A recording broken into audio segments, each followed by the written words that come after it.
Hi, good day, everyone. Welcome back to another BingX AMA YouTube session.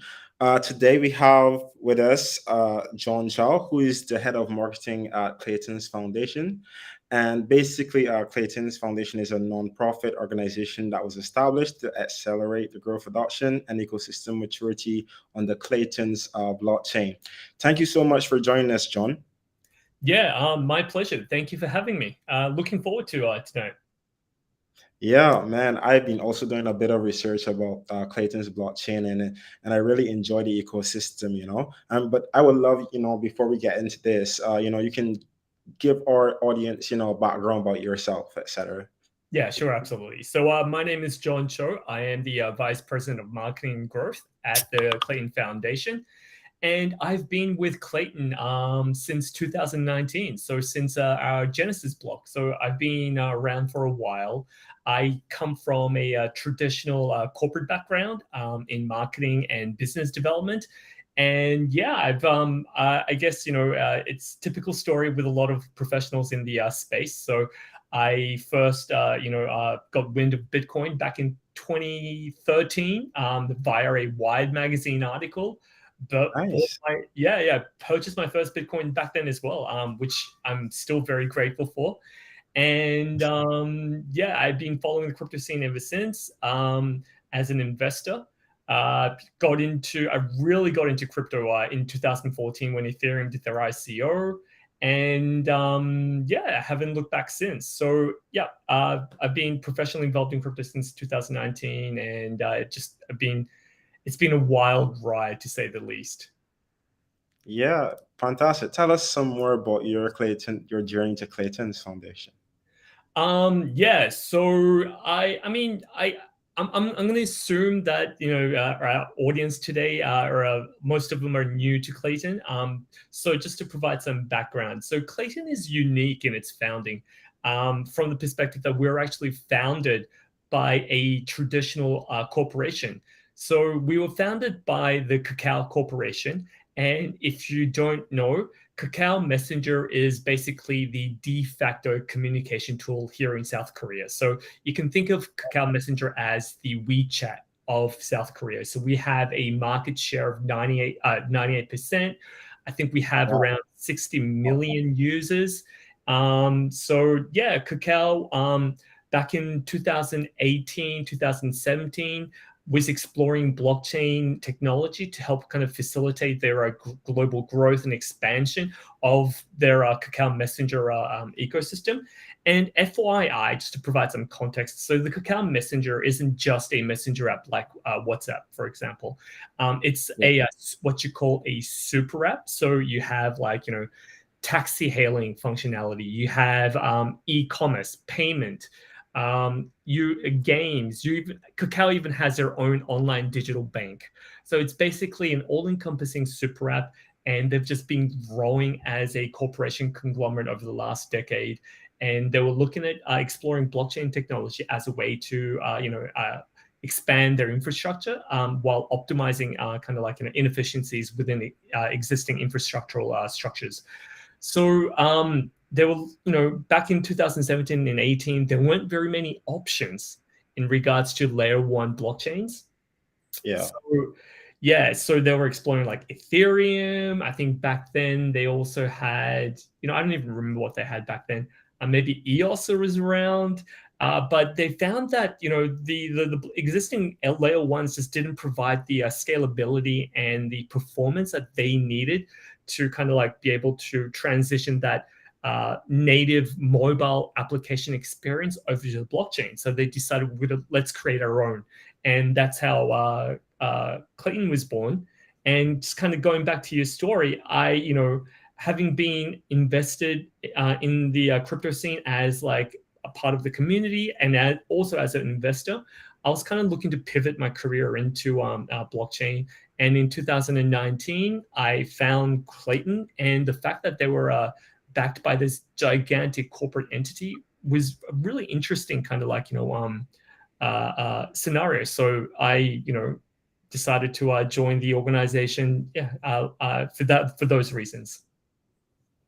Oh, perfect. When you were talking about that the app has 98% share. The feature reminded me a lot about WeChat, you know, and in terms of the payment systems that it have, and it also functions as a social media, also like a way of for users to exchange money, etc. And it's interesting that that started, and that was an aspect before Klaytn came about.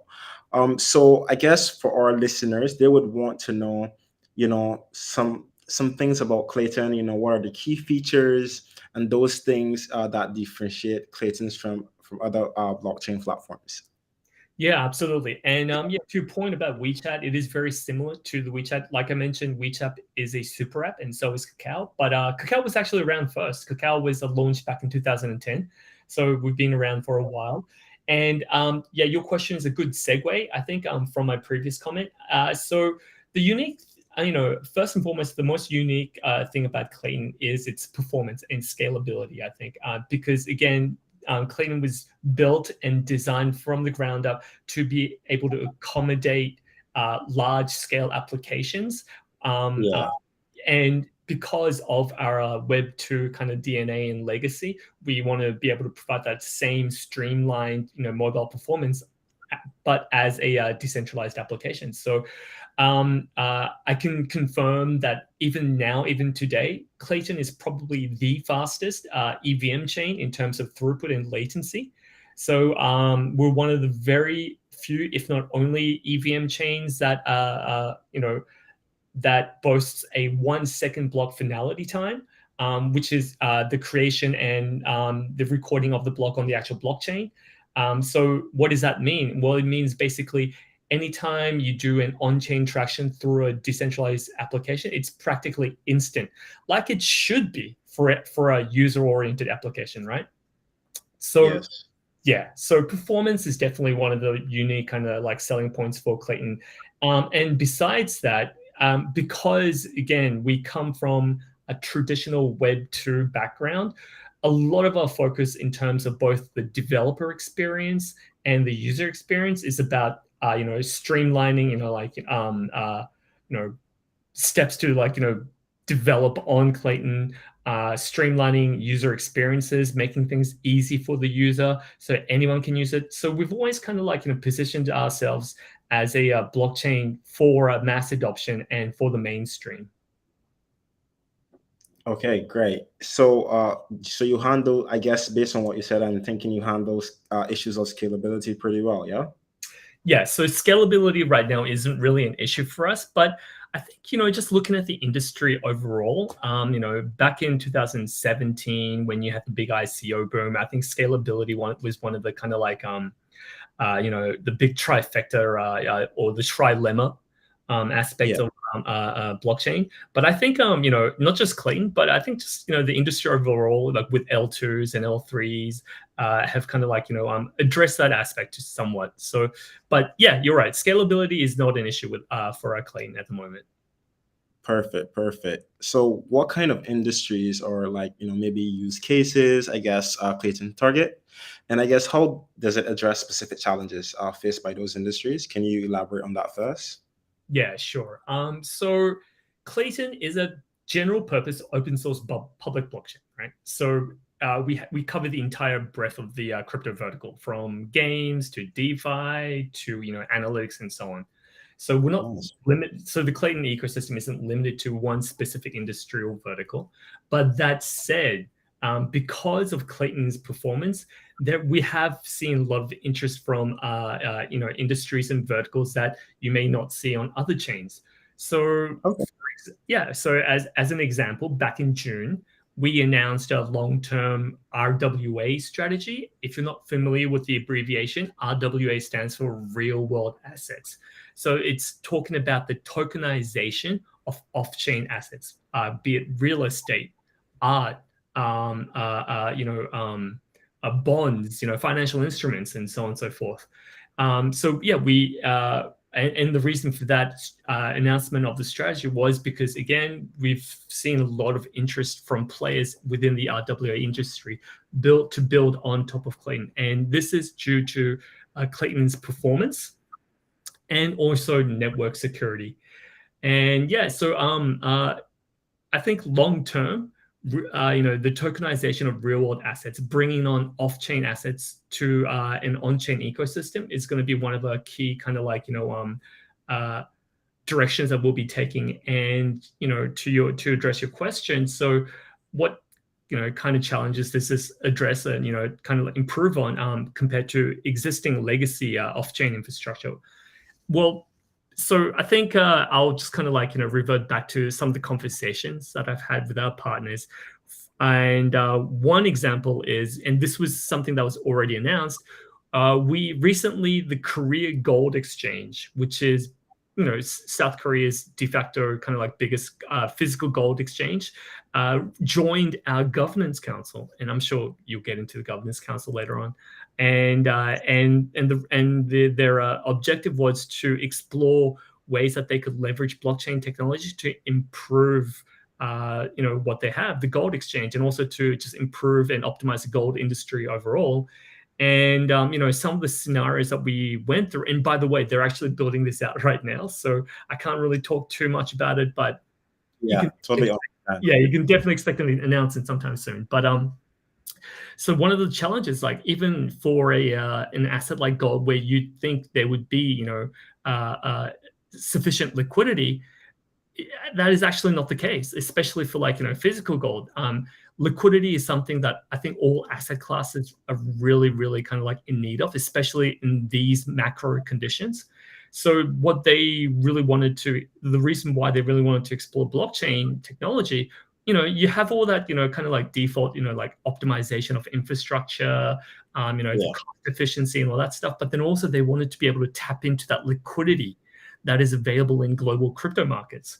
So if you just kind of like, daydream a little, like say you tokenize physical gold on Klaytn, and then you use that token to kind of like, create liquidity pools on DeFi protocols, then you're basically accessing all the liquidity on the Klaytn chain.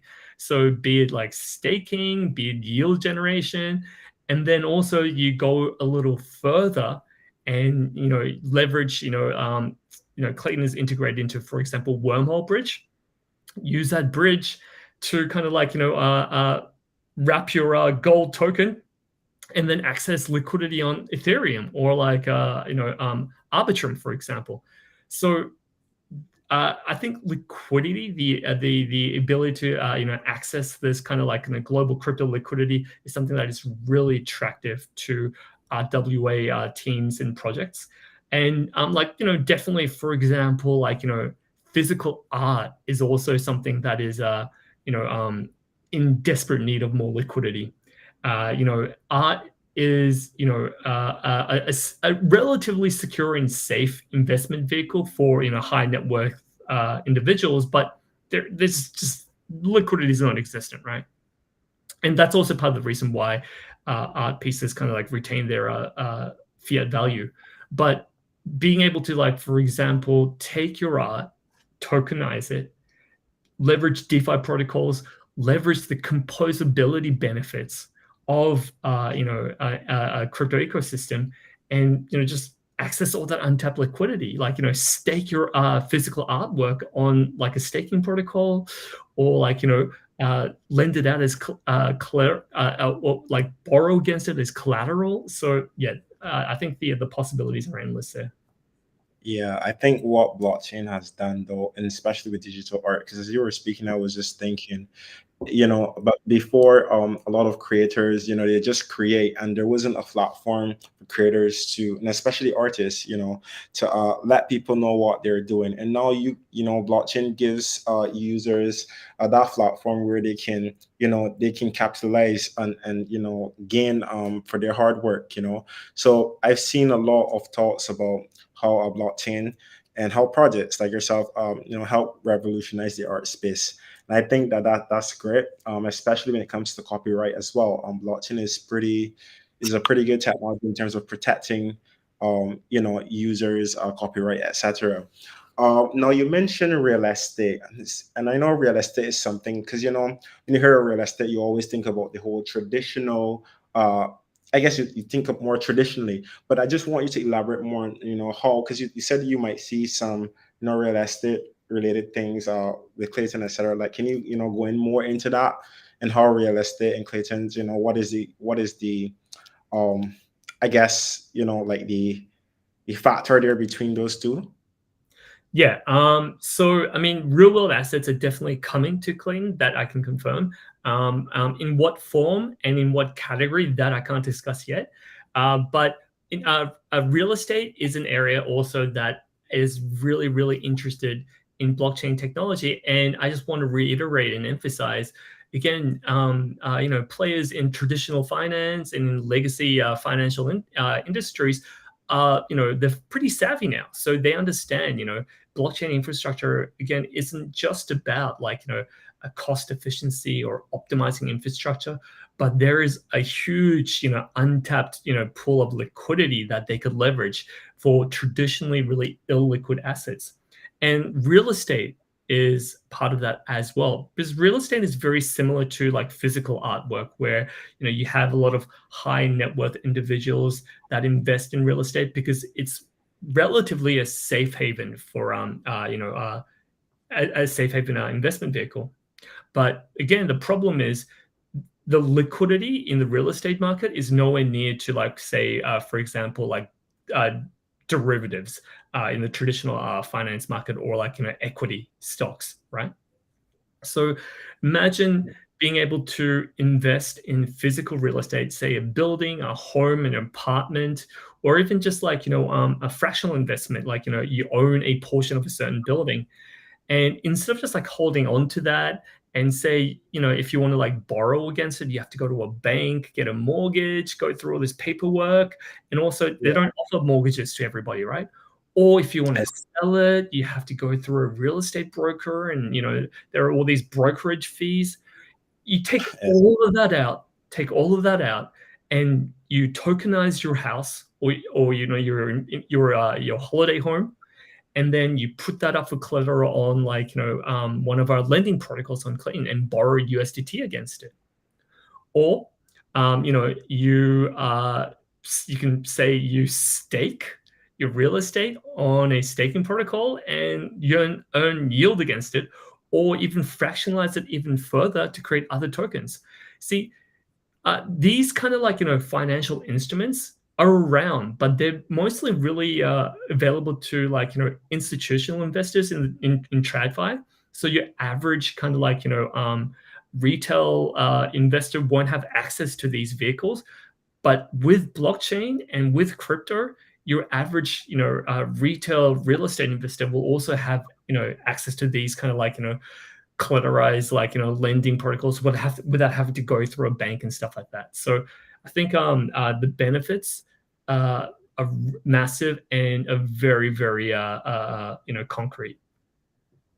Yes, and but yes, and not that's a processing. You mentioned the fact that you don't have to go through you don't have to pay all these fees and go through all this paperwork. But how can you be sure that this collateral is secure? I mean, basically, it's on chain, right? And conducted by a smart contract. So, it sounds like it's a little cliche now, but like code is law. As long as the code is secure, I'm on the side of I'm always on the side of crypto and on-chain transactions being a lot more. I mean, transparent is obvious, but a lot more secure and safe, because you can't amend or change things once it's recorded into our blocks. So that smart contract and that blockchain, and the ability to transact permissionless, trustlessly, is much more secure from a kind of self-sovereignty perspective than traditional financial instruments, where, for example, if a bank goes under, so does your assets. But of course, we have issues in the crypto space ourselves, right? And multi-chain obviously was an obvious example last couple of days. But as long as the protocol is sufficiently decentralized, I think it's a lot more safer. Now, from a regulatory perspective, it's another issue. But Yeah. the reason why we're really delving deep into RWAs is there's been a lot of movement, at least on the Korean side, for regulators and lawmakers to actually really solidify and make the tokenization of RWAs official. So, for example, around like 6 months ago, the Korean government released their official security token guidelines, which is a massive kind of move forward into actually being able to offer legal and recognized security tokens. So I think again, regulatory aspect is another story, but there is definitely a real tangible movement in that perspective as well. Perfect, man. You elaborated about it a lot. You elaborated on it a lot, so thanks for that. Now, in terms of interoperability, this is a crucial aspect of the blockchain ecosystem. Just wanted to know, like, how does Klaytn approach interoperability with other blockchains, and like, what are the benefits it provides to users? Yeah, I mean, interoperability I think it's like a default feature now. Be it if you're like a project team or a layer 1 or a layer 2. I mean, layer 2 is obviously, but interoperability is just something that you can't avoid. I mean, back in the day, it was kind of like a niche category, and people were always about like chain exclusivity. But I think that's super short-sighted. So for us, interoperability, composability are really, really like critical, vital, important things. And we've been building and designing Klaytn. So not only are there a lot of infrastructure in place for composability, opportunities within the ecosystem itself, but also composability and interoperability opportunities with other chains. So for example, I mean, we are an EVM chain. So obviously, if you're a Solidity developer, it's going to be really easy to build on top of Klaytn. Or if you have a Ethereum-based protocol that you would like to migrate to Klaytn or create like another version on Klaytn, easy, just a couple of clicks kind of thing. But also, in order to kind of help facilitate this interchain development, we've made sure that our development strategy, we have a development strategy in place called that we call Ethereum equivalence. So basically, any kind of Ethereum upgrade that is made, we make sure, in addition to Klaytn's unique functionality, that all of that is reflected on the Klaytn core as well. So from a development perspective, developing for interoperable dApps applications is, I think, definitely something that Klaytn's really well made for, especially with all the SDKs and toolkits that we have available. And as of now, I mean, I do really dream of the day when we see a real trustless interchain bridge, but we're not there yet. Most bridges are centralized, and most bridges, need to have some form of like a custodial kind of aspect to it, which is not ideal. But again, at the moment, bridges are the best way to kind of be able to transact between different chains and ecosystems. So Klaytn can be found in most major bridges and aggregators like Wormhole, Synapse, 1inch, Origis Bridge. And we've also been integrated with really like envelope pushing interoperability protocols like Layer 0, for example. So Klaytn has been integrated with Layer 0.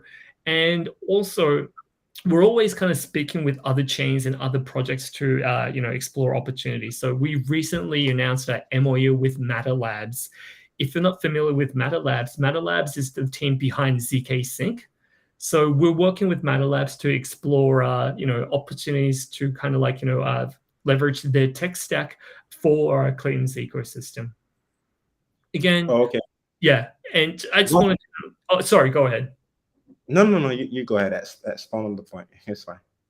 Yeah, no, and I just wanted to kind of again reiterate, chain exclusivity is something that's really short-sighted, right?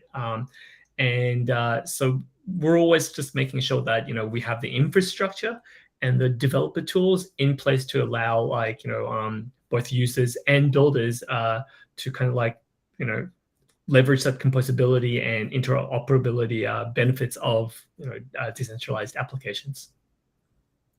You've hinted a bit about user friendly and and user friendliness, especially because it's a big component of any project. Being user friendly is always very important.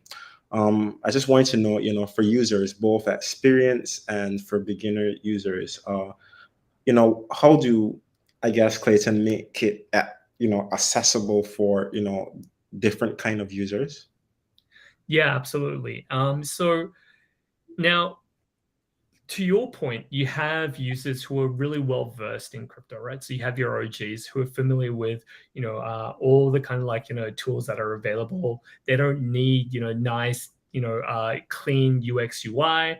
They're fine with just like, transacting transactions on like, for example, Uniswap's basic kind of like front end. They're familiar with all their wallets. They may even know how to code. But on the other end, you have incoming users, new users that just have no idea like what to do. How do you manage your wallet? How do you connect your wallet to certain DeFi protocols?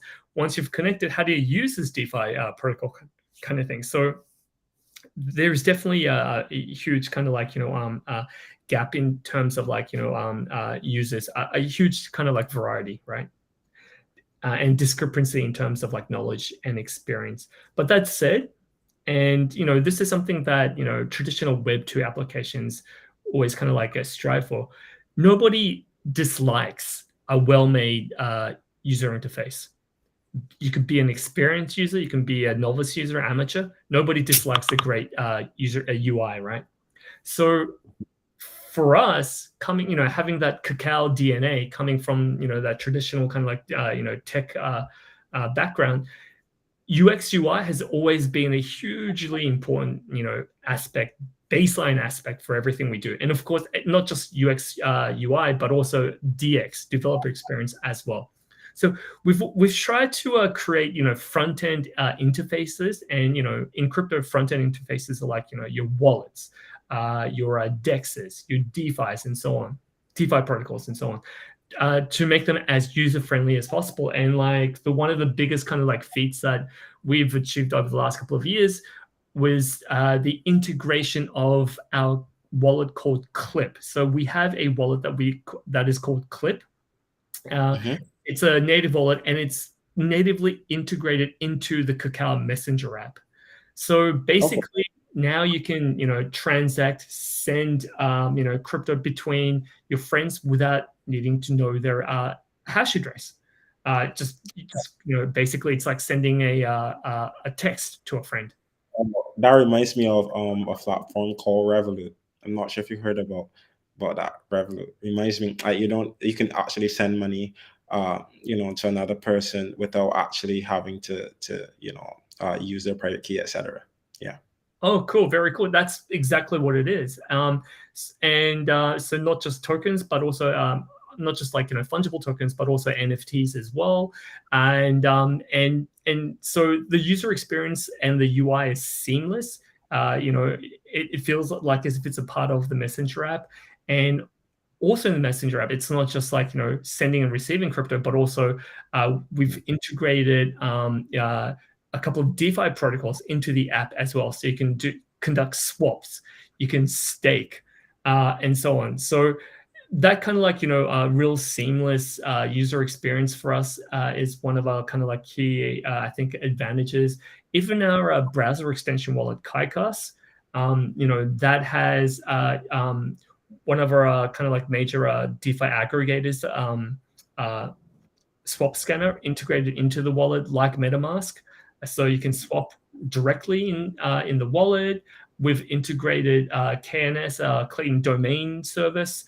So you can now send tokens to addresses just by typing their domain names. And also we work with a lot of traditional legacy developers and teams. So Mhm. teams that have been building for like users in the Web 2 space, be it games or be it kind of like other apps.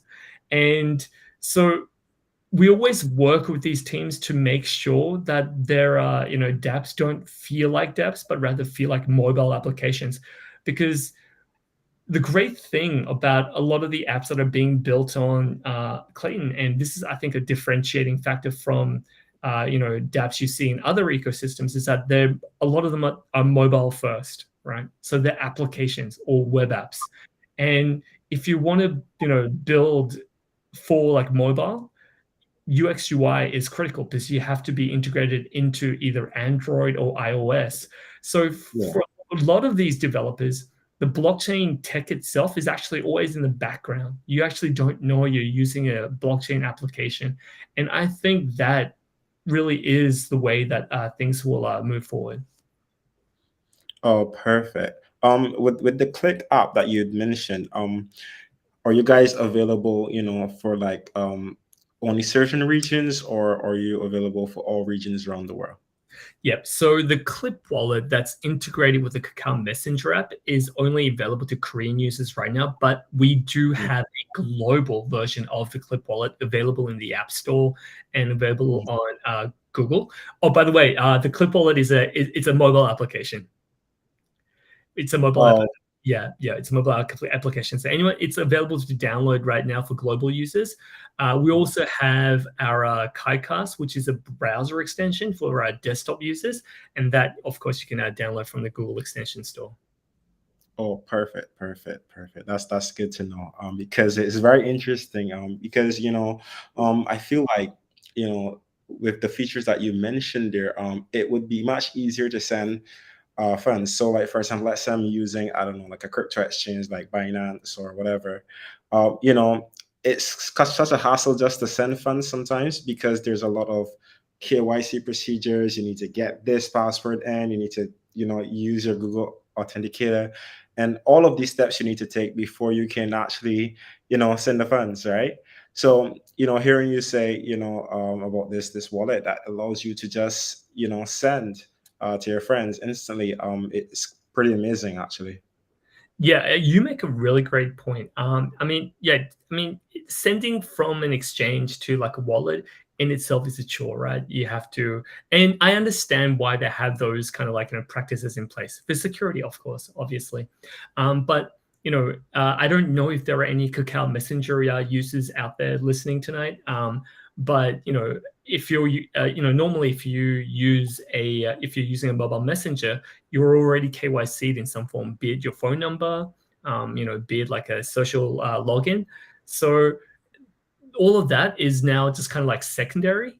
And it's just all about like, the primary experience of like, sending and receiving crypto swapping and stuff like that. Yeah, that's true. That's true. Because I mean, like, I feel like what blockchain is doing. Like when there's new technology, there's always a little bit of hookup sometimes, here and there. Sometimes you have to go through the rough patches before things are getting smoothing out. So I think that what Klaytn is doing is pretty good in that front. Now in terms, I know you guys have a recently hard fork upgrade to implement in Kit the Klaytn's V version 1.10.2. Can you tell me how does this contribute to the platform's overall development?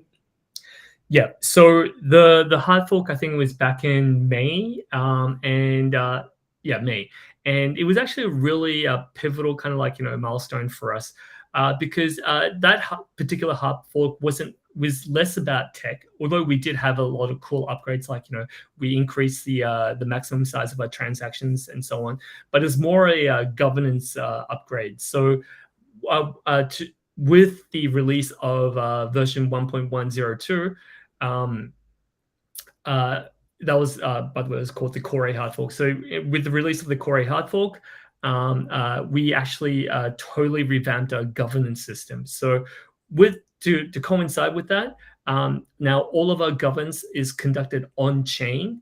So before governance vote was actually done offline, off chain, right? It was visible like through the governance forums, but all the voting actually took place off chain. But now everything is conducted on chain, and the hard fork is also like created now the ability for us to take everything on chain. So not just the governance voting, but everything from ecosystem grants. to the expenditure of the foundation's treasury. So all of that will now be approved on chain, which was like, a huge, again, milestone for us. And I think we'll be like getting into this in a little bit more, but that also involved like it was pretty complicated, but it also involved like the rebalancing of our treasury. So anything that any kind of like expenditures that are made from our treasury can be seen and tracked online on chain. And yeah, so also to coincide with that, we opened up our Klaytn Square portal site, which is basically a governance portal. So anything related to governance, the foundation can be seen there. But yeah, it basically, it was a huge milestone for us in terms of like, moving towards a fully on-chain governance model. Yeah, it seems like Klaytn is doing pretty well actually, and I really love what you guys do there, and I'm just wanting to know, like, what are like some of the future plans, or I don't maybe some developments in the future that you're looking, or any targets for you guys in the future? Yeah. So I mean, there's a lot of stuff in in the pipeline, so I don't know where to start, to be honest. But I think moving forward, you're going to see a lot of announcements related to our RWA long-term strategy. Mhm. So again, I can't get into the details, but we are speaking with a lot of traditional financial players, traditional kind of like legacy asset players that are looking to onboard their services, onboard their assets onto Klaytn. So really, like I think Klaytn will act as a gateway to bring off-chain assets on-chain. And I Mhm. think the reason why all these players that we're speaking to are really confident and are comfortable with working with Klaytn as opposed to other chains is we've just been really, really strict about our regulatory compliance. So from day one, since Genesis, we've made sure that we've always had kind of like an always on legal consultation globally. So not just in Korea, but in the US, in Asia, in Europe, to make sure that we haven't crossed any lines that may potentially like categorize the token as a security, for example. So Yeah. yeah, so we're really confident, and and it hasn't been the most easiest of kind of like approaches, to be honest, right? Having to go through legal all the time, making sure everything's very compliant, but now 5 years later, I think that was just the right decision, because we're now seeing a lot of like traditional like players wanting to kind of like onboard to Klaytn. And a big kind of like a really good example, the most tangible example of this is that we're working with the Bank of Korea, which is the Federal Reserve of Korea, for their Okay. Korean CBDC project. So I don't know if people are aware of this, but we've been working with the Bank of Korea for about 2-3 years right now, for developing and running their pilot CBDC program, which is being built on Klaytn technology. Wow. Yes, yeah. That is fantastic. That It's pretty oh, big. I was expecting that is big, because CDBs right now are pretty big, and once the government has their support, that's it, right? Yeah, Kind of. yeah. So I think our pilot project with Bank of Korea is also another reason why we're seeing a lot of like RWA players wanting to jump on board.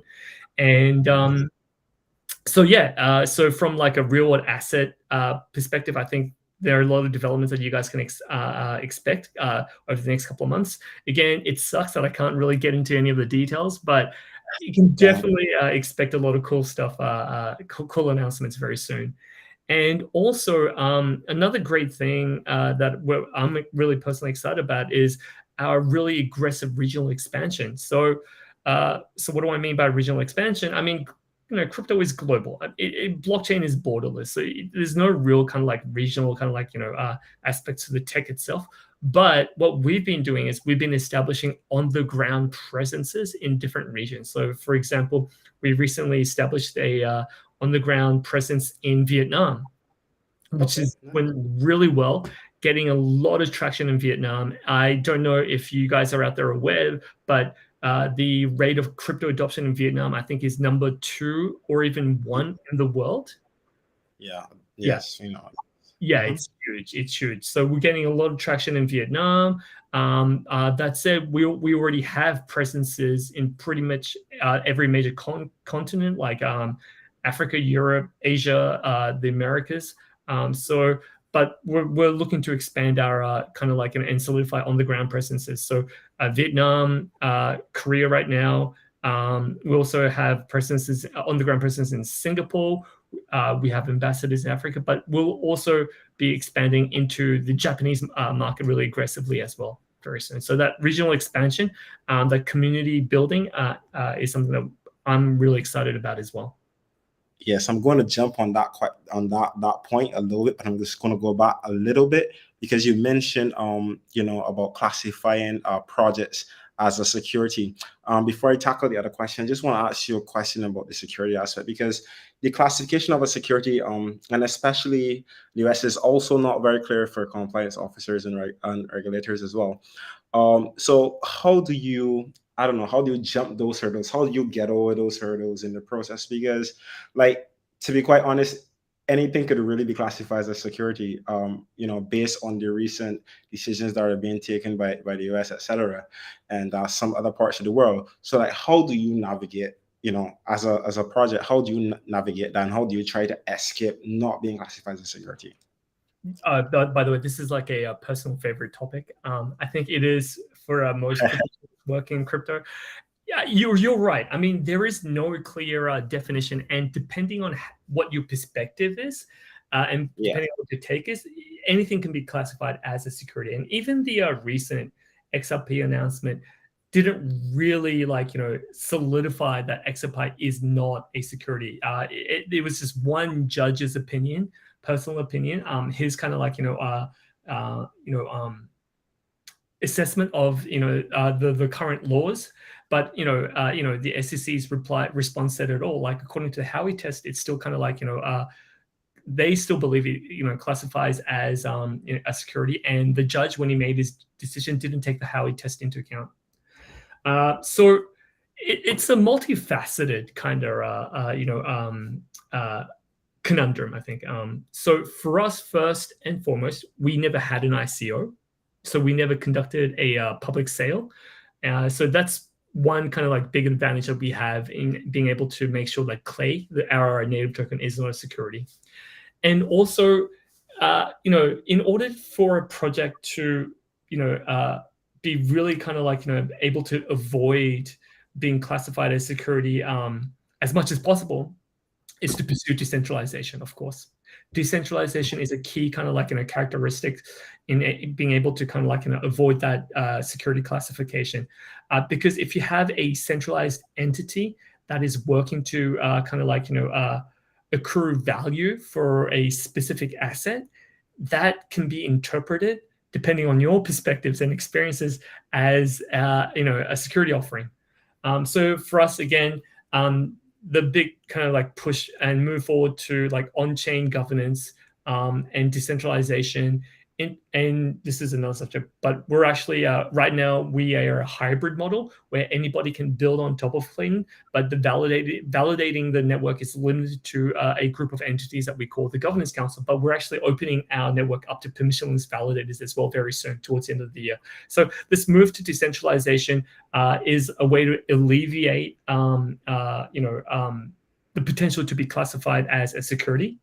Of course, there are benefits to decentralization as well, like security, more players into the network, more network participation. You've got all that. But from a regulatory perspective, decentralization is really kind of important characteristics that you have to have.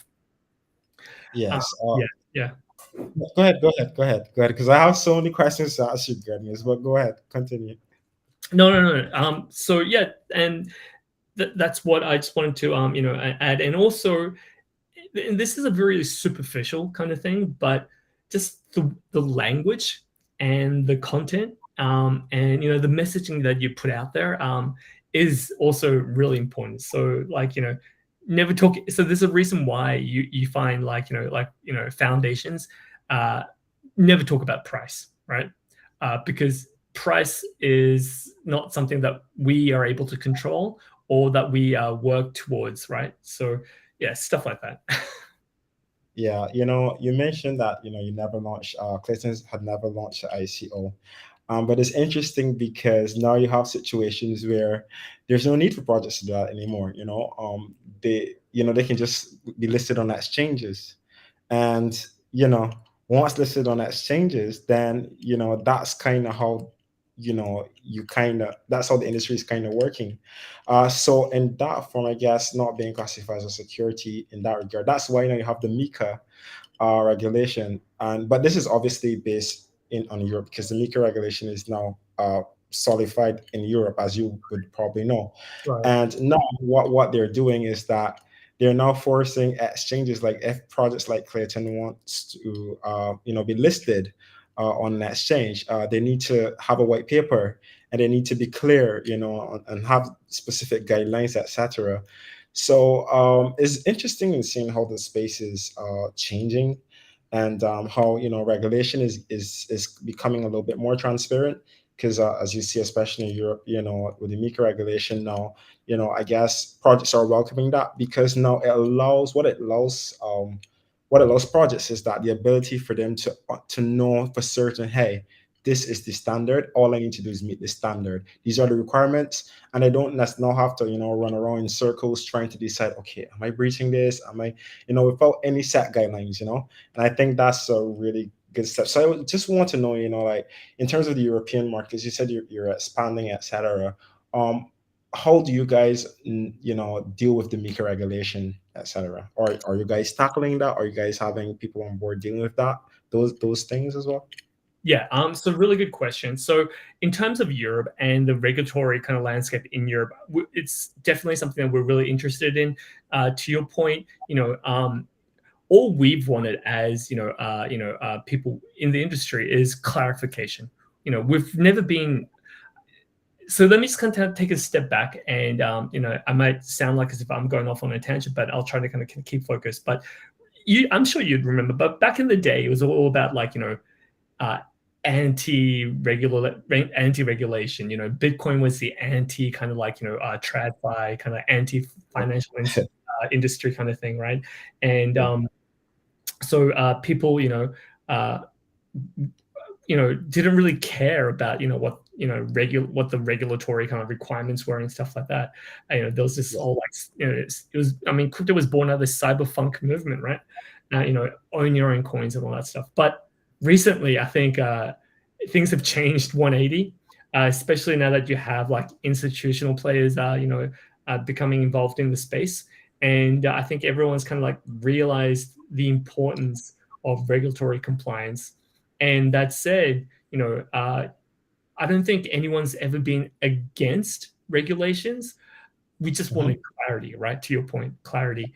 And it's great seeing the EU and also the UK, work to kind of bring clarity to the crypto industry. So yeah, I mean, we have legal advisors covering all the continents.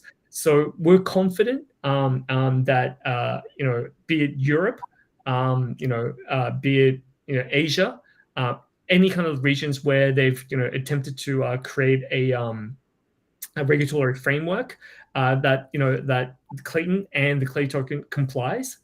For example, in Japan, they've actually had a crypto framework for a while. Japan was like ahead of the curve actually back in the day in terms of regulatory frameworks, but so what that framework encompasses is, if you want to list a token on a Japanese exchange, you have to be approved and whitelisted by the government. And that process is a laborious, tedious one. It takes a lot of time, takes a lot of money. But for example, Clay token is part of that whitelist in Japan. And it's only very few tokens that are part of that whitelist. And just a couple of weeks ago, maybe a month ago, the Indonesian Ministry of Trade released their list of whitelisted cryptos, and the Clay token was right there at number 2, right below Ethereum, Wow. at number 2. Yeah, yeah, on that list. So I think just our experience has kind of like confirmed our confidence in terms of like being conforming to regulatory frameworks that are out there. But that said, again, I would still like to see governments really kind of like cooperate a little bit more and maybe have a universal framework, because everything's so different. They have different standards all over the place. You have one standard in Southeast Asia, one standard in East Asia, in the EU, the UK, and the US. I don't even know, what they want in the US, right? So my little kind of like hope for the future is that lawmakers kind of like around the world work together to create maybe something a little more universal. Yeah, to create that, to create a framework, a legal framework, universal. I think the problem with that is that sometimes that take years, because now you have to get, and that would probably be like an international treaty, somewhat convention, something like that. Yeah, But that will definitely, and I think that's going to be different because there's so many interested parties, and there's so many different parties who have different interests, and they don't want this, and somebody doesn't want that, and it's going to be hard. Usually, when you have like an international treaty convention, sometimes it can take up to 10 years, yeah, 5 years. Before parties can, and sometimes even now, you look at some conventions, probably not even related to crypto. There are parties who are like years after are not actually signing on, to the treaty. But I believe that that would help.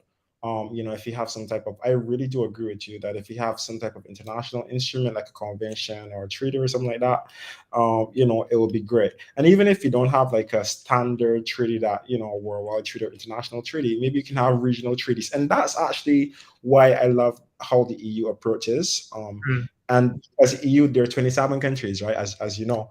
And so obviously now you have countries, especially countries like Malta, that would have been one of the first countries to really have a framework. And if you look at the MiCA regulation, you would see the adoption of Malta's regulation, etc., into the MiCA regulation. And now right, you have these 27 states, which is really good. And what I love about what the MiCA does is that there's something called, and it was, I think it's in a recital something or something that talked about, the aspect of, if you're registered in one EU state, it's something called passporting rights, then you automatically are authorized to, to provide those services in the other 27 EU states, and 26 EU states. And that, I think it's really good, because then now you don't have to now go and apply to get a license in this other country. Once you're part of the EU, once the country's part of the EU, registered it totally applies. And I think that's a way to make it easier for projects like Klaytn to, to really hop globally and expand their business, etc. So it's good, but things, as you said, are changing. Obviously, it's not where you would want it to be right now, but at least it's getting somewhere, and that's the, I guess that is the good thing about it. But I know, when anything is, when like there's some type of new development, there's always some little hookup somewhere or the other that might have been, stopping you, or and it's hard for a business to really thrive, especially when there's no certainty. But as you said earlier, certainty is actually much better now, although it's not where you want it to be.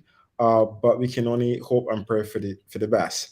Now, moving on to the previous question that I wanted to ask you that you touched on as well, because you mentioned that you've partnered with the Bank of Korea. Is that correct? correct, yeah, Bank of Korea, and you're working on with their CDBs. You've been partnered with them for like 3 years, etc. yeah. I think those are really great. That's really good, because then maybe that's one of the reasons why maybe Klaytn may be able to leverage other opportunities. So what is your take on that? Now that you've partnered with the Bank of Korea, are you seeing now people wanting to come on board, partner with you guys, etc.? Yeah, absolutely. I mean, so so just to provide some historical context, I think it was around 3 years ago when the Bank of Korea had an open tender. They had an open tender for projects to kind of like compete basically for the CBDC project, and Klaytn was selected. And they did make an official response as to the logic behind the selection, which was basically our security and performance. Because Well, if you're going to like go to a cashless society, imagine replacing all those cash transactions, like going to the corner store, using a vending machine with CBDCs. You're going to have a lot of bandwidth and throughput, like super fast, like throughput, like to be able to like handle all of that, right? yeah. So I think that's why, again, due to the advantages that we already have today at a core level, in terms of like scalability, throughput, latency, and so on, I think that's why I was selected. And yeah, I mean, to answer your question, yes, definitely. We've had a lot of interest from TradFi players. Again, like I said multiple times, IWA players that are interested in exploring, Klaytn. And I say exploring because the thing is, this is all kind of like going, it all kind of links back to our conversation about regulatory clarity, especially for TradFi players. There's still somewhat a gray area in terms of like how much you can like take things on chain, or how much you can like leverage tokenization. I did mention that the Korean government released their security token framework last year, but that's just one aspect of the security of the financial industry, right? There are so Yeah. many other like thousands of like financial instruments. So we find that they're treading the waters right now. They're very careful to make sure not to kind of like ruffle the feathers of regulators, but at the same time they know they can't just sit back on their sit on their hands and just like watch basically the future kind of like go by. So a lot of the building is happening in stealth. But yes, there is a lot of interest, and I think we were one of the very first, or if even now, if not one of the only public chains that was selected for a CBDC pilot. I think other chains have explored, like Ethereum maybe, but nothing in an official capacity like the Bank of Korea did. So it's a shame that this news wasn't really kind of like hadn't go like there wasn't it didn't go as viral as much as we wanted. But that was also like a conscious decision, because the Bank of Korea obviously are very conservative, right? So they don't want like their news to like pump token prices and stuff like that. So we were like somewhat conservative in communicating the news around CBDCs. But yeah, I think, and just to kind of like segue back into our previous conversation in terms of regulatory compliance, and maybe perhaps like a universal Yeah. direction. I think CBDCs may become the catalyst for that. I know, of course, CBDCs are very different to crypto, as we know it today. But ultimately, at the same time, foundationally, it's the same thing. They're just tokens on a blockchain, right? So, in order for, like, for example, the digital euro to be interoperable with the digital pound, or the digital US, or the digital Korean won, you need Yeah. interoperability between all these different CBDC chains, right? And Yeah. assuming a lot of these chains will be built using different tech stacks. The Korean CBDC, Korean won, will be built using Klaytn's tech stack, whereas the digital EU could be using another tech stack. So I think as we approach that kind of like point, we're going to probably see a lot of movement in terms between regions, in terms of how they can create kind of like universal policies and frameworks to kind of like be able to like connect all these different chains up together, and just organically that will spread into crypto, I think. Oh yeah, that would be great. I'm looking forward for that day actually. Yeah, so we're going up to the hour now, and this conversation was lovely. John, like really, I really enjoy learning a lot from you about Klaytn, the direction Klaytn is heading, things that you would like to see happen in the future, and it's a really great project. I really was glad to have you here with us. Letting our listeners know about what you guys are doing, what you intend to do in the future, and the success your project has been so far. So thank you so much for joining BingX today in its AMA. Thank you so much, John. Yeah, Elvisco, I loved our conversation. Would love to, please have me on anytime in the future. I'll be available. Definitely, Great definitely. time. And for the listeners out there, please follow our socials at Klaytn_official. Visit our homepage, and you can learn a lot more about Klaytn. Thank you so much, John. Do have yourself a great day.